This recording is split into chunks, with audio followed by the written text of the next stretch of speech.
O eletrocardiograma ou registro eletrocardiográfico é a marcação em papel ou digital dos eventos eletrofisiológicos que ocorrem no coração.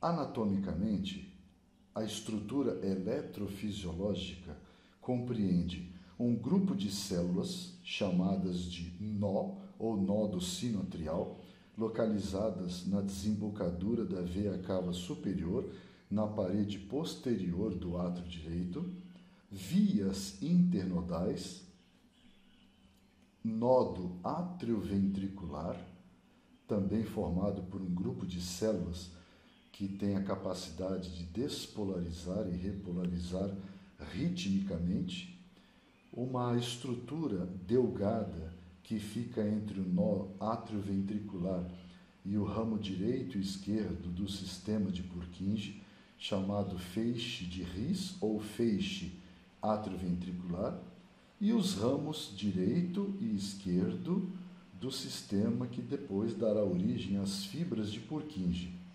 Esses ramos, direito e esquerdo, e as fibras de Purkinje também são formados por células autodespolarizáveis.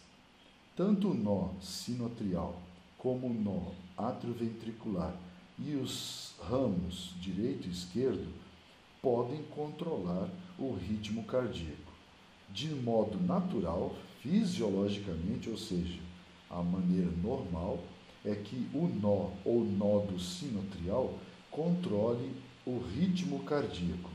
Isso acontece por meio de despolarizações e repolarizações que ocorrem cerca de uma vez a cada segundo, em média.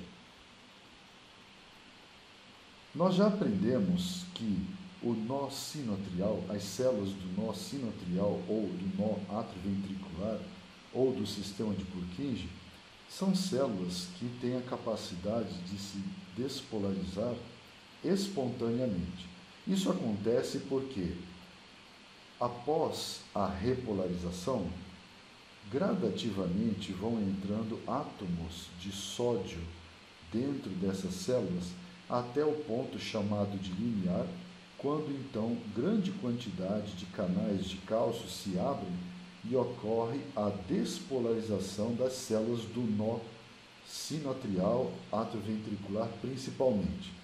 Após a despolarização, os canais de sódio e cálcio se fecham, os canais de potássio se abrem, ocorre a repolarização e a célula do nó sinoatrial está pronta para uma nova despolarização. Novamente, os canais de sódio começam a permitir a entrada gradativa de sódio até que atinge um limiar, quando então grande quantidade de canais de cálcio se abre e ocorre causando a verdadeira despolarização do nódo sinoatrial, seguida pela abertura dos canais de potássio, saída do potássio, repolarização, e assim a célula vai despolarizando e repolarizando cerca de uma vez ou um pouco menos de uma vez por segundo. O ritmo do nó sinoatrial varia de 70 a 80 despolarizações por minuto. Quando uma pessoa está com esse ritmo, nós dizemos que ela tem um ritmo sinusal em relação à frequência cardíaca. O coração ele pode ser acelerado ou desacelerado. O ritmo normal, aqui representado pela linha cinza, é de cerca de 70 a 80 vezes por minuto. Mas o sistema nervoso simpático, que veremos posteriormente, ele pode acelerar, antecipando, estimulando as células do nódo sinoatrial, de tal forma que as despolarizações e repolarizações acontecerão num ritmo maior. A frequência cardíaca supera os 80 batimentos, 100 batimentos, podendo chegar a 180, 190, 200 batimentos, em alguns casos até um ritmo maior. Por outro lado, a estimulação parasimpática, ela retarda a despolarização. Esse evento nós estudaremos depois, mas a estimulação parasimpática pode reduzir a frequência cardíaca para menos de 70 batimentos, como 60, 50 batimentos, até menos. Isso acontece em pessoas com estado de treinamento físico muito bom. Não só a frequência cardíaca é menor porque ela tem um coração maior, que bombeia mais sangue a cada sístole, mas também porque o sistema parasimpático predomina sobre o nó sinoatrial. Aqui nós temos uma animação que mostra então os eventos da despolarização do nó sinoatrial, quando ocorre a entrada gradativa de sódio até atingir o limiar, abrindo os canais de cálcio e despolarizando a célula, grande quantidade de íons positivos penetram na célula, causando a despolarização do nó sinoatrial. Posteriormente, ocorre o fechamento dos canais de sódio e de cálcio, a abertura dos canais de potássio e a repolarização. Assim sendo, essa célula autodespolarizável, ela pode despolarizar e repolarizar. Já vimos também que uma parte dos íons sódio e cálcio passam pelas junções comunicantes para as células vizinhas, no caso aqui as células atriais, fazendo com que o potencial de ação suba ligeiramente. Essa elevação do potencial de ação abre canais de sódio do sarcolema das células cardíacas, levando à despolarização dessas células atriais. Veja que a curva do potencial de ação da célula atrial, o cardiomiócito atrial, é diferente da curva de despolarização da célula do nódo. O cardiomiócito atrial, ele tem uma fase de despolarização, seguida por uma pequena repolarização, posteriormente um platô, e aí sim, depois vem a fase da repolarização e a volta ao estado de polarização de repouso. Essa característica da célula atrial, ela é peculiar e muito importante, como veremos posteriormente. Essa curva, ela pode ser dividida em 4 fases. Existe uma pequena fase aqui, que é desencadeada pela entrada de sódio e cálcio para dentro das células cardíacas, os cardiomiócitos, tanto atriais como ventriculares, por conta da passagem de sódio e cálcio pelas junções comunicantes para os cardiomiócitos. Aí sim, ocorre a abertura de grande quantidade de canais de sódio e vem a fase 0. A fase 0 é a fase de despolarização do cardiomiócito ou dos cardiomiócitos atriais e ventriculares. A fase 1 ela é seguida pelo fechamento dos canais de sódio, a diminuição, portanto, da entrada de sódio, o que leva a uma pequena redução da carga elétrica, seguida pela fase 2, que é a abertura dos canais de cálcio, quando então grande quantidade de cálcio entra dentro dos cardiomiócitos, essa fase é chamada platô, e aí então a abertura dos canais de potássio, a grande saída de potássio para fora das células, a fase 3, quando então nós temos a repolarização. E na fase 4, as bombas de sódio e potássio reestabelecem o potencial de repouso, retirando o sódio que havia entrado e trazendo de volta para dentro da célula o potássio que havia saído. Então, novamente, nós temos aqui nessa figura a fase 1, que é o potencial de ação que ocorre na membrana do cardiomiócito, a entrada de sódio.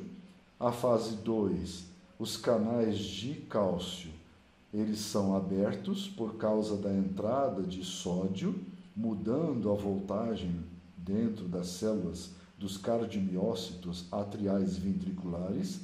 Essa entrada de cálcio aqui, o cálcio se dirige a 2 lugares. Uma parte do cálcio, ao passar pelos canais de cálcio, se difunde para os sarcômeros, para as proteínas chamadas de troponinas. E uma parte do cálcio se liga aos receptores, chamados receptores de rianodina do retículo sarcoplasmático, promovendo a saída de cálcio do retículo. Então, o cálcio que entrou pelos canais de cálcio e o cálcio que saiu do retículo, todo esse pool, esse conjunto de átomos de cálcio, estimulará, se ligará à troponina, promovendo o deslocamento da tropomiosina, expondo os sítios ativos, o acoplamento da miosina na actina e a utilização da energia do ATP promoverá a contração, que no coração nós chamamos de sístole.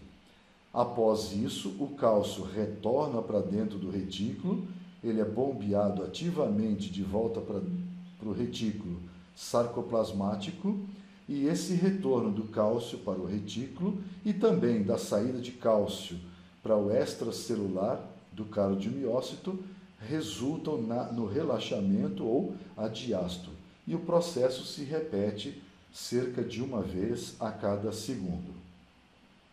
Por isso, então, conhecer a curva de despolarização do cardiomiócito é tão importante. Fase 0, despolarização, entrada de sódio. Fase 1, interrupção da entrada de sódio, uma pequena queda na voltagem. Fase 2, abertura dos canais de cálcio, manutenção da despolarização. É nessa fase que o cálcio estimula o retículo a liberar o cálcio dele, é chamado platô. Fase 3, saída de potássio, repolarização. E fase 4, estado de polarização de repouso, quando então a célula está pronta para uma nova despolarização. Os canais de sódio atuam principalmente na fase 0, quando estão abertos. Na fase 1 eles se fecham. Os canais de cálcio se abrem na fase 2. Os canais de potássio, alguns canais de potássio, chamados canais rápidos de potássio, estão fechados. A fase 3, então, os canais de cálcio se fecham e os canais rápidos e lentos de potássio se abrem para a saída de potássio de dentro do cardiomiócito e, posteriormente, a atuação da bomba de sódio e potássio estabelecendo o potencial de repouso. Essa curva da despolarização do cardiomiócito, em conjunto, a somatória de todas as despolarizações e repolarizações do cardiomiócito pode ser registrada em um aparelho chamado eletrocardiógrafo. Portanto, o eletrocardiógrafo faz o eletrocardiograma, que representa a soma das despolarizações e repolarizações de todas as células atriais e ventriculares. E esta sobreposição aqui, ela nos ajuda a entender a importância do eletrocardiograma. Quando nós olhamos o complexo QRS, que nós já vamos ver em detalhes, nós estamos vendo o registro de despolarização das células ventriculares. O complexo QRS é o registro eletrocardiográfico da despolarização das células dos cardiomiócitos ventriculares. Por isso que o desenho mostra a fase 0 e a fase 1 localizadas principalmente em associação ao complexo QRS. A fase 2, que é a fase onde o cálcio está entrando, e esse cálcio promovendo o acoplamento da actina e da miosina, da miosina na actina, é aquela fase que ocorre entre a onda S e a onda T.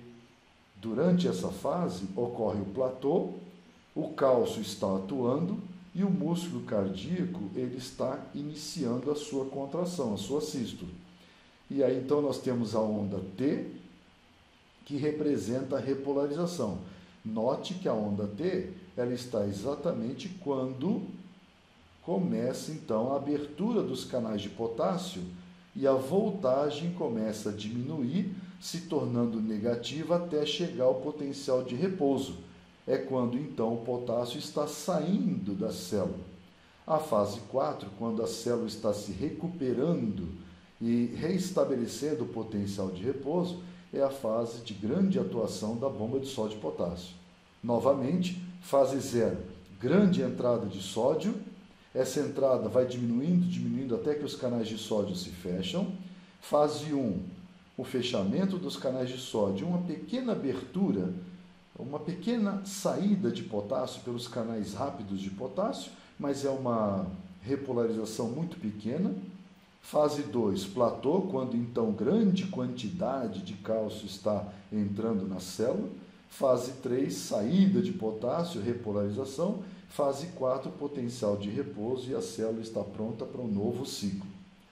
Esses eventos eletrofisiológicos que ocorrem no nó sinoatrial ou nódo sinoatrial se espalham pelos átrios, e esse evento, essa despolarização que começa no nódo sinoatrial e se espalha pelos átrios, que está aqui no desenho na fase 2, ela vai promover a despolarização e contração dos átrios, de tal forma que os átrios empurrarão o sangue para os ventrículos, do átrio direito para o ventrículo direito e do átrio esquerdo para o ventrículo esquerdo. O potencial de ação, ao mesmo tempo que ele se espalha pelos átrios, ele chega ao nó atrioventricular. Não fosse o atraso que acontece aqui no feixe atrioventricular, e o potencial passaria tão rapidamente por aqui que os átrios e os ventrículos contrairiam praticamente ao mesmo tempo.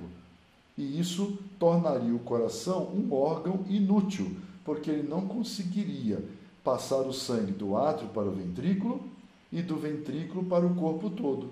Mas graças ao atraso que ocorre no feixe atrioventricular ou feixe de His, a despolarização alcança os átrios, os dois átrios, eles contraem e empurram o sangue para os ventrículos. Aí a despolarização segue pelos ramos direito e esquerdo e pelas fibras do sistema de Purkinje, despolarizando os ventrículos, como nós vemos aqui. A fase 3 mostra a despolarização dos átrios, a fase 4 a despolarização do septo interventricular e a fase 5 a despolarização dos ventrículos. Graças a esses eventos e a essa sequência, os átrios contraem primeiro que os ventrículos e o coração se torna uma grande bomba. Isso pode ser registrado colocando-se eletrodos no braço direito, no braço esquerdo, perna direita, perna esquerda e eletrodos no tórax, permitindo uma visão em ângulos diferentes dos eventos eletrofisiológicos que acontecem no coração. Nós chamamos a esse registro de eletrocardiograma. Nós temos aqui a onda P, a onda Q, R, S, T. São 5 ondas, mas as ondas podem ser agrupadas como onda P, complexo QRS e onda T. A onda P representa o registro elétrico da despolarização do nó sinoatrial e dos átrios. O complexo QRS é o registro elétrico da despolarização dos ventrículos. E a onda T é o registro elétrico da repolarização dos ventrículos. Assim o coração funciona. Onda P, QRS, T, P, QRS, T, P, QRS, T, cerca de 70 a 80 vezes por minuto. Despolarização dos átrios, despolarização dos ventrículos, repolarização dos ventrículos e assim se repetindo cerca de 70 a 80 vezes por minuto. Essa animação, ela ilustra para nós os eventos que começam no nó sinoatrial e se espalham pelo coração. O potencial de ação, ele tem origem no nó sinoatrial, por isso ele é chamado de marca-passo cardíaco. Essa despolarização, ela se propaga para os átrios pelas vias internodais, que nada mais são do que células atriais, cardiomiócitos, que têm um papel mais importante em despolarizar do que contrair. Então, a despolarização do nó sinoatrial se propaga por essas vias internodais e também de cardiomiócito para cardiomiócito, de tal forma que os dois átrios despolarizam. Ocorre a despolarização também do nó do átrio ventricular, uma pausa, um atraso, melhor dito, no feixe atrioventricular, e aí o potencial de ação segue pelos ramos até alcançar todas as células cardíacas dos ventrículos. Essa animação, então, mostra que a despolarização do nó das vias internodais e dos átrios leva à contração dos átrios. Note, despolarizou, contraiu, despolarizou, contraiu, o sangue do átrio direito é empurrado para o ventrículo direito.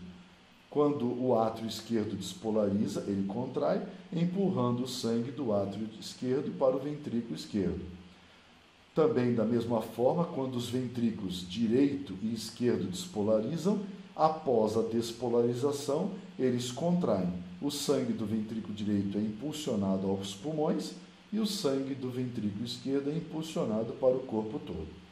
Por isso, quando nós olhamos para o eletrocardiograma, nós, na verdade, estamos vendo os eventos, o registro em conjunto dos eventos eletrofisiológicos que ocorrem no coração. A onda P é a despolarização dos átrios, o complexo QRS, a despolarização dos ventrículos, e a onda T é a repolarização dos ventrículos. Nesse momento, alguém pode perguntar, e onde está a onda de repolarização dos átrios? Porque se os átrios despolarizam, eles devem repolarizar.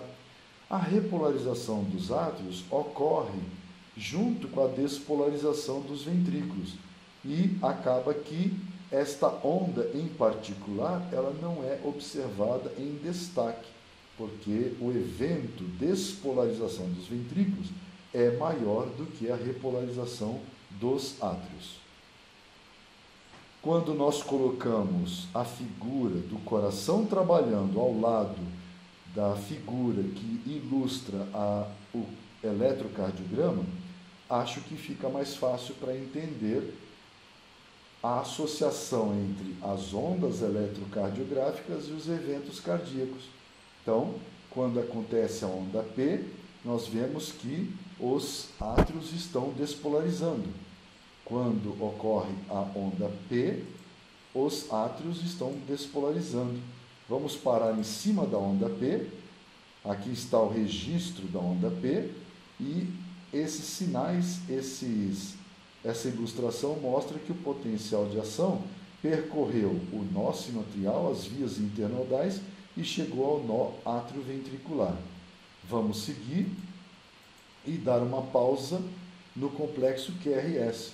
Já ocorreu o complexo QRS, o potencial de ação já percorreu os ventrículos e agora os dois ventrículos estão contraindo. Agora vem a onda T, ela ocorreu, foram repolarizados as células dos ventrículos, os cardiomiócitos ventriculares, e aí então eles relaxam e os ventrículos fazem a diástole. E assim então é a mecânica cardíaca associada aos eventos eletrocardiográficos. A Silverthorne ilustra isso da seguinte maneira. Aqui nós temos o início, a despolarização do nódo sinoatrial e o início da despolarização dos átrios. A onda P ela está subindo. Após a despolarização de todos os cardiomiócitos atriais, como a gente vê aqui na segunda figura, a onda P está completamente registrada e nós estamos no intervalo PQ. Após isso, ocorre a despolarização e o atraso no feixe atrioventricular, ocorre a despolarização do septo interventricular e nós vemos o registro da onda Q. Quando o potencial de ação atinge o ápice do coração, no finalzinho do septo interventricular, praticamente da metade do septo em diante, nós já vemos o registro da onda Q. O potencial de ação, então, segue para o ventrículo esquerdo e para o ventrículo direito, para as células, para os cardiomiócitos ventriculares esquerdo e direito, Na próxima figura, o complexo QRS terminou, a onda S está registrada e aí terminou a despolarização dos ventrículos. A próxima figura ilustra o intervalo ST, quando então os ventrículos estão contraindo, porque já despolarizaram, e o evento repolarização se inicia, ou seja, a abertura de canais de potássio, a saída de potássio de dentro dos cardiomiócitos ventriculares, se iniciou a onda T, depois que todos os cardiomiócitos repolarizaram, a onda T terminou e assim um ciclo cardíaco foi completo. Novamente, nós vemos então que a onda P é o registro da despolarização do nódo sinoatrial, das porções iniciais do átrio, de todas as células, de todos os cardiomiócitos atriais. Depois, o complexo QRS, começando pela onda Q, é a despolarização do septo interventricular. A onda R, despolarização do ápice do coração. A onda S, o término da despolarização das células ventriculares. E aí, então, a onda T, que é a repolarização dos cardiomiócitos ventriculares, produzindo relaxamento e a diástole do coração. E assim se completou um ciclo completo do trabalho cardíaco, tanto do ponto de vista eletrofisiológico como do ponto de vista mecânico. Por isso que, quando nós olhamos para um eletrocardiograma, nós estamos vendo o registro elétrico de eventos que ocorrem no coração e permitem que o coração bombeie sangue dos átrios para os ventrículos e dos ventrículos para o corpo todo. Existem diferenças interessantes entre o músculo esquelético, o miocárdio e as células autoexcitáveis cardíacas. Por exemplo, o músculo esquelético, o potencial de repouso dele é de menos 70 mV, o miocárdio menos 90 mV e as células autoexcitáveis em torno de menos 60 mV, segundo a Silverthorne. O músculo esquelético, a entrada de sódio promove a despolarização, o miocárdio precisa da entrada de sódio, o trabalho das junções comunicantes e também a entrada de cálcio, e o miocárdio autoexcitável precisa também da entrada de sódio, da entrada de cálcio, para que as células do nodo, dos nodos, despolarizem. O músculo esquelético, a fase ascendente do potencial de ação é por causa da entrada de sódio. O miocárdio, as células cardíacas, o cardiomiócito atrial e ventricular também é pela entrada de sódio, e as células nodais, a despolarização, a fase ascendente, é por conta da entrada de cálcio. A fase de repolarização nas células musculares esqueléticas, ela é rápida, é causada pela saída de potássio.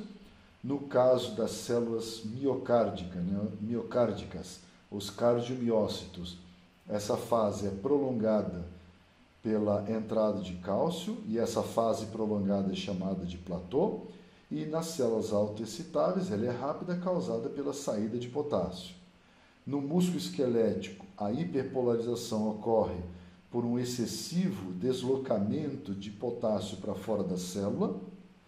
No caso dos cardiomiócitos, nós não vemos uma fase de hiperpolarização, e nas células autoexcitáveis, normalmente não é vista uma hiperpolarização. A duração do potencial de ação no músculo esquelético é muito curta, de 1 a 2 milissegundos. Na célula cardíaca, o cardiomiócito atrial e ventricular é 200 vezes maior, de 100 a 200 vezes maior, são 200 milissegundos, e nas células autoexcitáveis em torno de 150 milissegundos. O período refratário, aquele período que a célula não despolariza, é geralmente curto no músculo esquelético, ele é longo nos cardiomiócitos e ele não aparece nas células nodais autoexcitáveis.